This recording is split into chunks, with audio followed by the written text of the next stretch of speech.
Quiero iniciar esta charla con el Evangelio del nacimiento de Jesús según San Lucas. Dice San Lucas que había en la misma comarca unos pastores que dormían al raso y vigilaban por turno durante la noche su rebaño.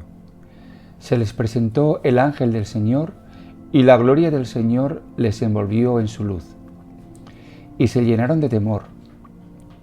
El ángel les dijo: no temáis, pues os anuncio una gran alegría, que lo será para todo el pueblo. Os ha nacido hoy, en la ciudad de David, un Salvador, que es Cristo el Señor. Queridos amigos y amigas, hoy quiero hablaros de Jesús Salvador. Como dice el Evangelio de San Lucas, nos ha nacido un Salvador. Ese fue el anuncio del ángel a los pastores. Os ha nacido un Salvador. Jesús es nuestro Salvador. Yo recuerdo muy bien cuando tenía unos 16 años y por primera vez escuchamos esas palabras tan hermosas al conocer la renovación carismática. El anuncio de que el Señor te salva, de que Jesús te salva, de que Jesús es tu Salvador. Creo que es bueno que conozcáis, mejor dicho, desde dónde yo escuchaba estas palabras. Yo había sido, desde muy pequeñito, un niño muy religioso. Ya desde los 7, 8 años, yo sentía en mi corazón la llamada del Señor a seguirle, a ser sacerdote. Y a los 10 años, pues mi madre nos llevó a mi hermano y a mí a un colegio de dominicos, algo así como un seminario menor. Entonces, en este seminario, pues la vida que llevábamos era pues muy dirigida, ¿no?, hacia lo religioso. Teníamos misa prácticamente todos los días, rezábamos el rosario, y yo esto lo vivía intensamente. Y recuerdo también que tenía encuentros con una especie de formador o de director espiritual, y él me animaba y yo me sentía muy bien, y yo me sentía pues como muy unido al Señor. Yo rezaba y bueno, pues muy bien. Sin embargo, cuando yo escuché estas palabras en la renovación, era un mensaje nuevo. El Señor te salva gratis. Y esto era algo distinto a lo que habíamos escuchado siempre de nosotros. Por supuesto que en el colegio se decía que Dios es amor, que Dios nos quiere, pero siempre había algún pero. Siempre había algo que tú tenías que hacer. Tú tenías que corresponder, o tú tenías que de alguna manera, hacerte digno de ello, de tal manera que el gozo se aguaba. Nunca nos dejaron disfrutar realmente así sin ningún tipo de condición de que el Señor te quiere. Recuerdo también una ocasión que estaba con un obispo, eran unas confirmaciones, me parece que fue en Valladolid. Y entonces pues el obispo también habló del amor de Dios, por supuesto. También siempre con una condición. Siempre hay un pero.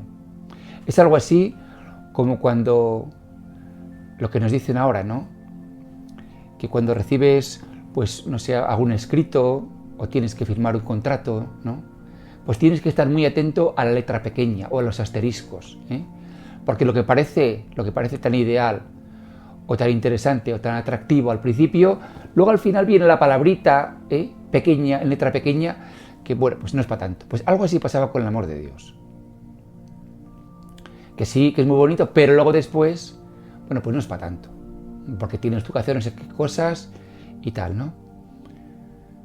Bueno, pues el mensaje que nosotros recibimos de que Dios te quiere, de que Jesús te salva, no tenía letra pequeña, no tenía asterisco, era un mensaje absoluto. Y ese mensaje choca, y puede chocar, como entonces chocó, que el Señor te salva.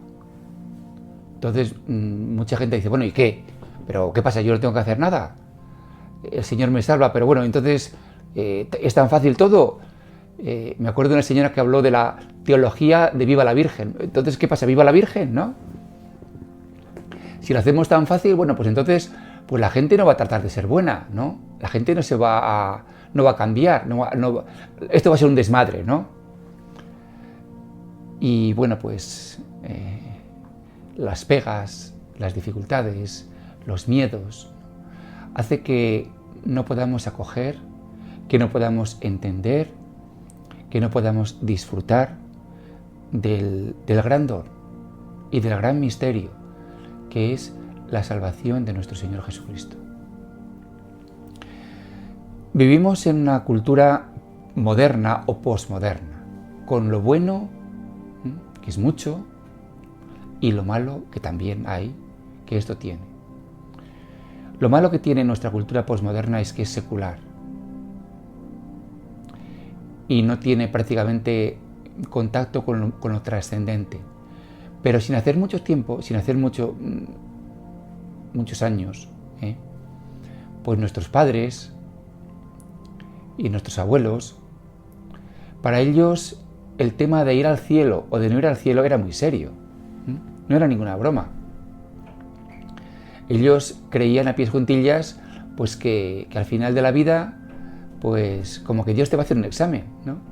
Y dependiendo de cómo te vaya en el examen, pues vas para un lado o para otro. Entonces el tema de la salvación no era ninguna broma. Creo que es San Juan de la Cruz el que dice que al final de la jornada el que se salva sabe y el que no sabe nada. Él lo decía en referencia a la ciencia, ¿no? Que muchos, bueno, pues consideraban que la ciencia era un bien absoluto y San Juan decía que no, que lo que realmente interesa es eso, ¿no? El que se salva sabe y el que no sabe nada. En aquellos tiempos, insisto, el tema de la salvación era esencial. Ahora parece que no lo es tanto. La gente por lo menos no le preocupa. No es una de las preocupaciones mayores, ni mucho menos, de nuestra gente, ¿no? ¿Me salvaré, no me salvaré? ¿Iré al cielo, no iré al cielo? ¿Recuerdas, por ejemplo, pues que antes la gente pues dedicaba mucho dinero a las misas, ¿no? Pues para que mi alma, si estaba afortunadamente en el purgatorio, que ya era una suerte, bueno, pues esté el menos tiempo posible en el purgatorio y pueda ir al cielo. Hoy en día, insisto, no sé si es una fortuna o una desgracia, la gente pues ya no está tan preocupada con el cielo y con el infierno. ¿Significa eso que el Señor Jesús no es nuestro Salvador? ¿Significa eso que no necesitamos ser salvados por el Señor Jesús? Pues por supuesto que no. Por supuestísimo que no.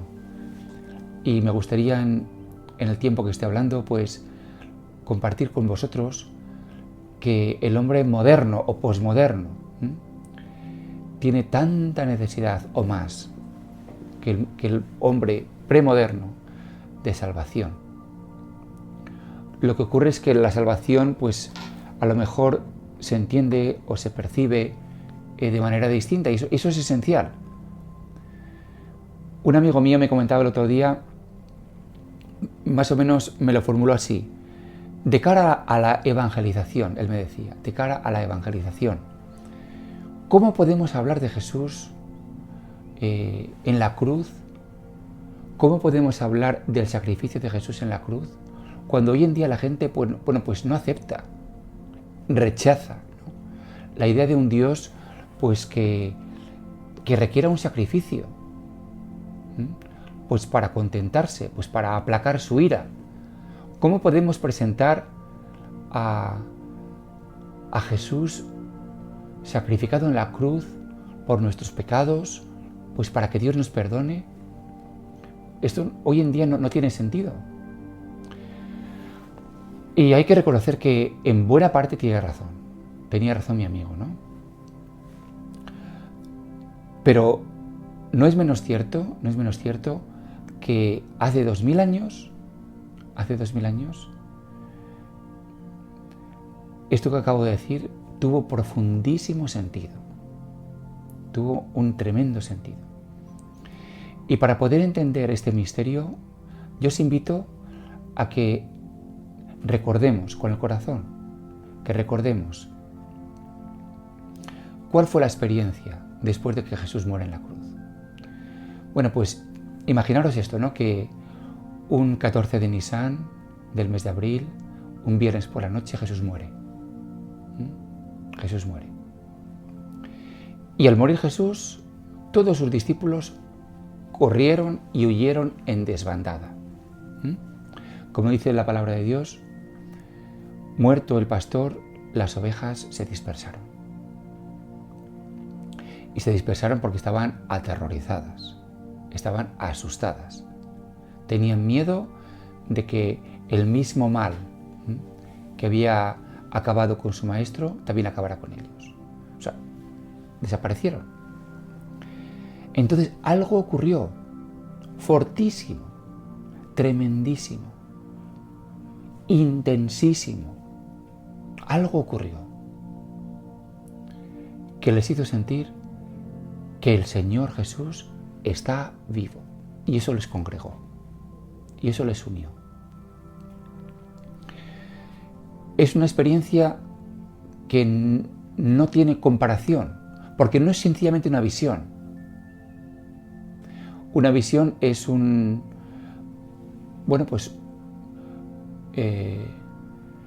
la presencia de una realidad ante ti, tú la recibes, pero te vas y se acabó. Si hubiera sido una visión, al cabo de un tiempo, pues los discípulos, los apóstoles, los discípulos de Jesús se preguntarían, a lo mejor ha sido una alucinación, a lo mejor ha sido un demonio, a lo mejor ha sido, pues qué sé yo, algo raro. O sea, lo que los discípulos de Jesús experimentaron no fue sencillamente una visión o una alucinación, fue una experiencia de poder intensísima, una experiencia de una inmensa efusión del Espíritu Santo, de gozo, de paz, de profunda convicción. Esta experiencia es la que ha hecho nacer a la Iglesia. El Señor está vivo. Y además, al vivirla en comunidad, por supuesto que unos a otros, ¿no? Se confortaban y se reforzaban y se animaban. Pero claro, una vez recibida la experiencia, viene la segunda tarea y es tratar de entenderla. Y la primera cuestión que se les plantea es, ¿cómo es posible? Si Jesús está vivo, si Jesús es el Hijo, es el Santo de Dios, si Dios está con él, ¿cómo es posible que Jesús muera en una cruz? Cuando la Biblia nos dice que todo el que cuelga de un madero es maldito. ¿Cómo es posible que Dios haya abandonado? ¿Cómo es posible que Dios haya abandonado a su ungido, a su Mesías, a su Cristo? Y entonces esto les motiva, ¿no?, a ir a la Biblia y a buscar y tratar de entender. Y encontraron en los Salmos, sobre todo el Salmo 22, pero sobre todo en el libro del profeta Isaías, en el cuarto canto del siervo de Yahvé, Isaías capítulo 52-53, que dice: no tenía apariencia ni presencia, le vimos, y no tenía aspecto que pudiéramos estimar. Despreciable y deshecho de hombres, varón de dolores y sabedor de dolencias, como uno ante quien se oculta el rostro, despreciable, y no le tuvimos en cuenta. Y con todo, eran nuestras dolencias las que él llevaba, y nuestros dolores los que soportaba. Nosotros le tuvimos por azotado, herido de Dios y humillado. Él ha sido herido por nuestras rebeldías, molido por nuestras culpas. Él soportó el castigo que nos trae la paz, y con sus cardenales hemos sido curados. Todos nosotros como ovejas erramos, cada uno marchó por su camino, y Yahvé descargó sobre él la culpa de todos nosotros. Este texto, sobre todo este texto, ofreció a los primeros discípulos de Jesús, después de la resurrección, la interpretación de su muerte en la cruz. Lo vieron clarísimo. Entendieron que Jesús ha muerto en la cruz cargando con nuestras culpas, cargando con nuestros oprobios, cargando con nuestros pecados. Siendo el inocente, Él, sin embargo, cargó con nuestros pecados. Y puesto que la cultura, la religiosidad del pueblo de Israel está tan centrada en el tema del pecado, otras culturas no lo están. No tienen este concepto tan desarrollado, pero desde luego sí, la cultura del pueblo de Israel. Entonces, la figura de Jesús es esencial en el sentido de aquel que nos va a salvar de nuestros pecados. Jesús, por tanto, es aquel que va a cargar con nuestras culpas, y así lo interpreta también San Pablo. Y en los evangelios y también en los otros escritos del Nuevo Testamento. Mi pregunta, ¿esta lectura sigue siendo válida en el siglo XXI? En el contexto de una sociedad moderna o posmoderna. Yo creo que en muchos sentidos sí. Se puede presentar todavía, con matices. Pero el tema que quiero subrayar hoy, y es esencial, es esencial. No es necesario culpabilizar. No es necesario culpabilizar a la gente para decirles que Jesús es tu Salvador y que Jesús es tu Señor. Esta ha sido la técnica y sigue siendo la técnica de muchos pastores protestantes. Lo digo con todo el respeto.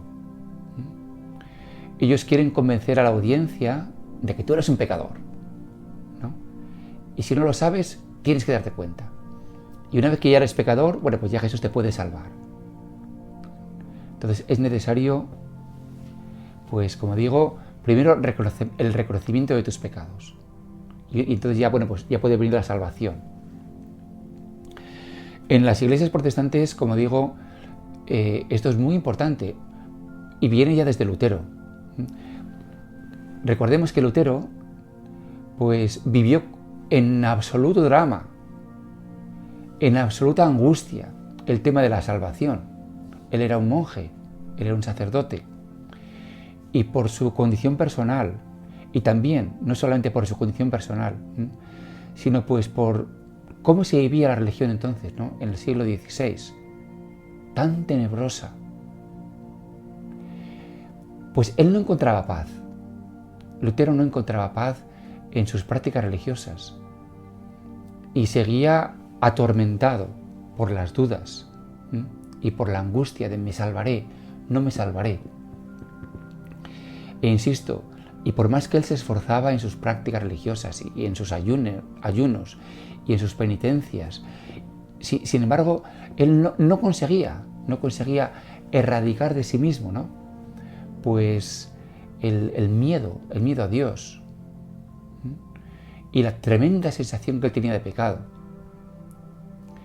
Para él la solución fue agarrarse como un clavo ardiendo a las palabras de San Pablo a los romanos, que dice que el Señor Jesús, que estamos en paz con Dios por la fe en el Señor Jesús, que nos justifica y nos salva. Estas son las palabras a las que Lutero se agarró, insisto, pues como un clavo ardiendo. De la carta del apóstol San Pablo a los Romanos, capítulo 3, versículo 21. San Pablo dice: pero ahora, independientemente de la ley, la justicia de Dios se ha manifestado, atestiguada por la ley y los profetas, justicia de Dios por la fe en Jesucristo, para todos los que creen. pues no hay diferencia alguna, todos pecaron y están privados de la gloria de Dios. Y son justificados por el don de su gracia en virtud de la redención realizada en Cristo Jesús, a quien exhibió Dios como instrumento de propiciación por su sangre, mediante la fe, para mostrar su justicia, habiendo pasado por alto los pecados cometidos anteriormente, en el tiempo de la paciencia de Dios, en orden a mostrar su justicia en el tiempo presente, para ser el justo y justificador del que cree en Jesús. Estas son las palabras que tocaron, no creo que tocasen realmente el corazón de Lutero, puede que esté equivocado yo, pero más bien a estas palabras fue a las que se agarró Lutero. Y estas palabras le dieron tranquilidad. Para entendernos un poquitito, y en nuestro lenguaje moderno, imagínate pues que tienes que abrir un ordenador y en el ordenador te pide una contraseña, ¿no? Entonces te da alguien la contraseña y ya puedes entrar. Pues algo así. Lutero también tenía que ir al cielo, o tenía que salvarse, ¿no? Entonces Lutero necesitaba una contraseña.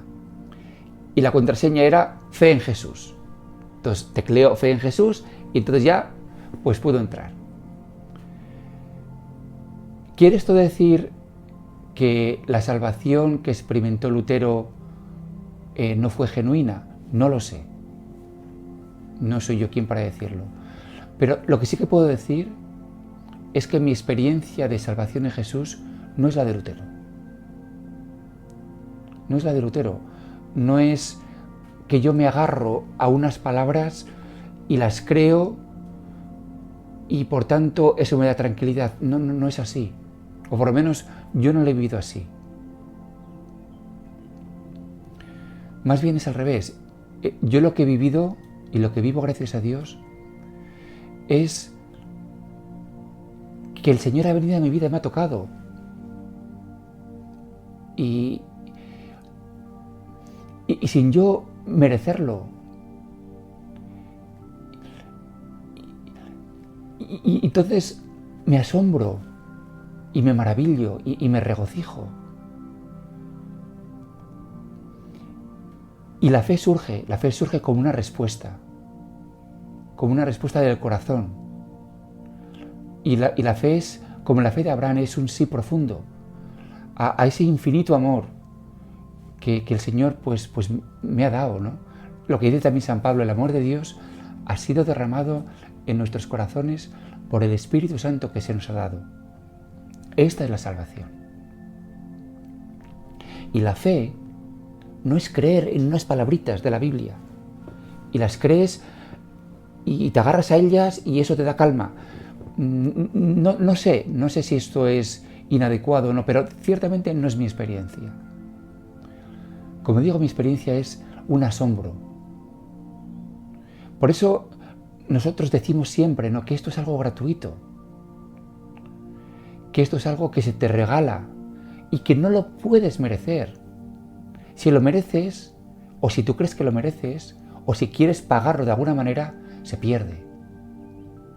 Es tan precioso, es tan santo, es tan maravilloso, que lo recibimos con un corazón de niño.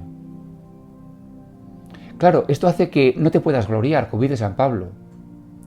Ya no nos podemos gloriar, ya no nos podemos vanagloriar, ya no podemos decir, fíjate qué guapo soy, o qué listo soy, o qué bueno soy. Porque al ser un regalo, y además Dios lo da a quien quiere, no a quien se cree digno, lo da a quien quiere, al rico y al pobre, al listo y al tonto, al bueno y al que creemos que es menos bueno. Por eso la exclusividad que vivía el pueblo de Israel, que esta es la esencia de todo, ¿no?, el tema de la exclusividad, el tema de pertenecer a un club superior, ¿no?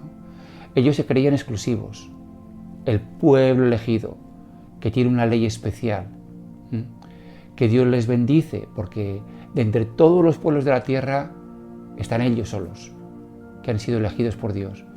Y la ley hace que vivan y revivan pues este sentido de especialidad, ¿no? De exclusividad. Bueno, pues esto ciertamente el Señor se lo cargó todo, total y absolutamente. Y lo único que se nos pide es la fe, pero la fe no es una condición para la salvación. Para mí ese es el error. La salvación se te da y tú la acoges. Y la puedes rechazar.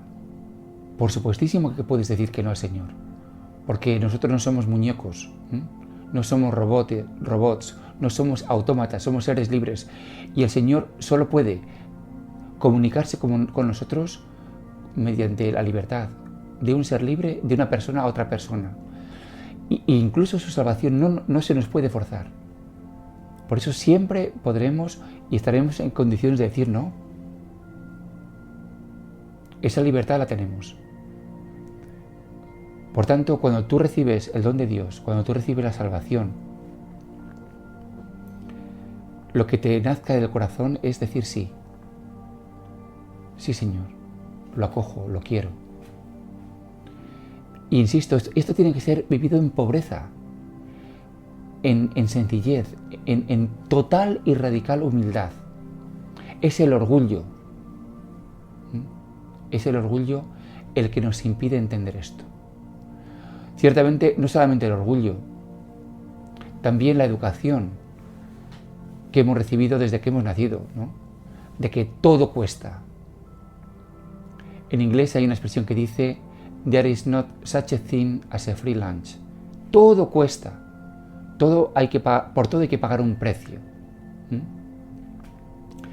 ¿Cuánto más con Dios? Entonces, bueno, pues intentamos, ¿no?, de alguna manera compensar. Y el tema de los sacrificios, pues está muy presente en las religiones, súper presente. Hasta el punto que en algunas tribus, ¿no?, creo que lo dije el otro día, ¿no?,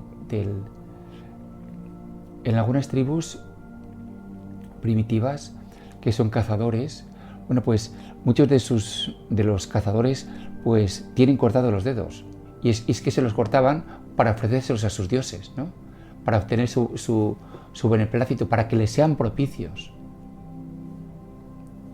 Insisto, de alguna manera la religiosidad, la espiritualidad de estas tribus o de estas religiones es que en el universo existen fuerzas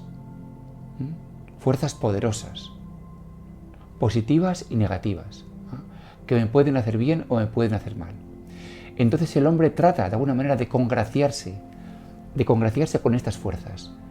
Ahí viene todo el tema de la religión, de la magia, de los ritos y de los sacrificios. Mediante los ritos, mediante los sacrificios, mediante las ofrendas, el hombre trata de propiciarse, de congraciarse, de pedir perdón, de buscar expiación y también de buscar favores. Bueno, pues todo eso, que es un estadio tal vez necesario en la evolución de la religiosidad, ya desde Jesús es absolutamente inapropiado. Ya no vale. Lo que diría San Pablo, no, todo ya pasó. Eso ya pasó. El Señor crea un mundo nuevo. Entonces esas categorías, ¿no?, ya no nos sirven. Lo único que nos sirve es entender que el don de Dios se recibe en simplicidad de corazón, en gozo de corazón, en pobreza de espíritu, en sencillez, en humildad. Y eso es todo. Y no hay más vueltas. Y no hay más que ¿qué tengo que hacer yo? Y por supuesto que puedes rechazarlo. Y lo único que se espera de ti es que lo vivas con fe. La fe que, insisto, no es creer a pie en juntillas una serie de frases de la Biblia, como creyó Lutero. La fe no, es la fe que hace que aceptes con gozo, con profundo asombro, con profunda gratitud, la salvación de Jesús. Un don que sabes que no mereces.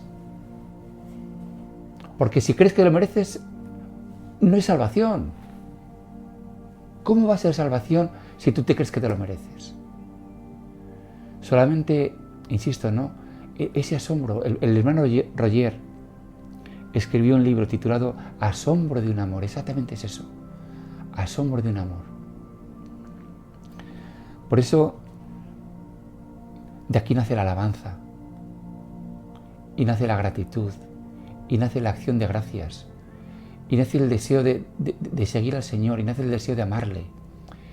Y nace el deseo de decir, Señor, te quiero servir y quiero entregarte y dártelo todo, porque tú también me lo has dado todo.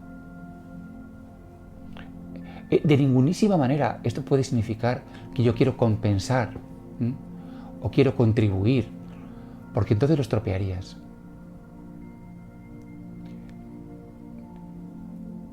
La fe también es necesaria para creer que es posible. Lo mismo que también María, ¿no? Tuvo que creer que es posible, que algo tan grandioso ocurra en mí. La fe también de Abraham, la fe de su mujer Sara, que el Señor les dice, mira, vosotros sois viejos e impotentes e incapaces, pero nada es imposible para Dios. Y yo voy a daros un hijo. Y ellos se lo creen y lo aceptan. Y María se lo cree, que va a concebir un hijo por obra del Espíritu, y lo acepta. Y yo me lo creo, que el Señor va a venir a mi vida y está en mi vida y me está salvando. Y me lo creo. Y lo mismo es también para ti. Dios, Jesús, viene a tu vida en su Santo Espíritu. Y lo tienes que recibir en gozo, en asombro, en sencillez de corazón, en humildad, en bondad, en dulzura, en ternura, en sencillez, en alegría, en paz. Es la única manera. Y entonces pues tu vida será hermosa y cambiará. Y nacerá, pues eso, el Hijo de Dios. Y bueno, lo que puede ocurrir a partir de ahora no tienes ni idea. Como María tampoco tuvo ni idea. Como tampoco Abraham se pudo imaginar. Y Sara dijo, ¿quién le iba a decir a Abraham? ¿Quién le iba a decir a Abraham que a sus años iba a tener un hijo? ¿Quién me iba a decir a mí que en mi vejez iba a concebir a un hijo? Pues lo mismo, a ti también, en tu sencillez, en tu inocencia, en tu pobreza de espíritu, tal vez en tu cansancio, en tu pecado, en tus años, en tu sentimiento de, no sé, de indignidad, como quiera que estés, aquí viene la palabra de Dios. Y el Señor lo ha dicho millones de veces. Lo que los hombres decimos que es impuro no es impuro para Dios. Qué bonito lo que dice el salmista. Un corazón quebrantado y humillado tú no lo desprecias. Por eso si tú hoy te sientes así, con un corazón quebrantado y humillado, que sepas que ese es el lugar precioso y preferido para el Señor, para habitar.